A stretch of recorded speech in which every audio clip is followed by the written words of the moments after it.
Oh, kapatid, kumusta na? Gusto ko lang pong i-share ang maikling verse na ito mula sa Aklat ng Kawikaan, chapter 3, verses 5 to 6. Sabi po dito, kay Yahweh ka magtiwala buong puso at lubusan, at huwag kang mananangan sa sariling karunungan. Sa lahat ng iyong gagawin, siya nga'y alalahanin upang ika'y patnubayan sa iyong tatahakin. Amen?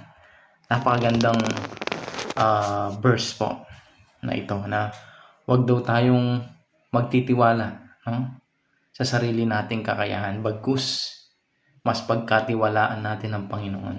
No? Kasi kapag dumating po tayo dun sa point na akala natin kaya nating lahat gawin, tapos dumating tayo dun sa point na napakahirap, tapos naisip mo napaka-imposible na makawala ka dun sa sitwasyon na yon. Yung parang wala ka nang magagawa.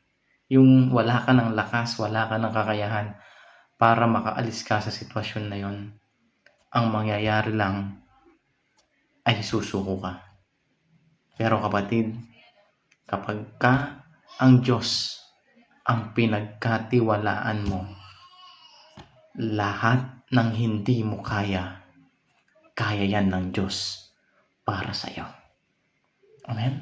Kaya ang sabi ng verse, huwag tayong mananangan sa sarili nating karunungan. Sa lahat ng ating gagawin, ang Diyos ay alalahanin upang tayo'y patnubayan sa lahat ng ating tatahakin. Diba? Mapunta man tayo dun sa mahirap na sitwasyon, kapag lagi nating inaalala ang Diyos, hindi tayo pababayaan ng Panginoon. Hindi mo man kaya sa tingin mo, kapatid, ang Diyos wala siyang hindi kaya. Amen? Kapag nagtiwala ka sa Panginoon, kakayanin mo lahat ng haharapin mo dahil ang Diyos ang tutulong sa iyo. At double shalom forever. Hopefully, itong message na to, short message, ay na-bless ka. God bless you, kapatid.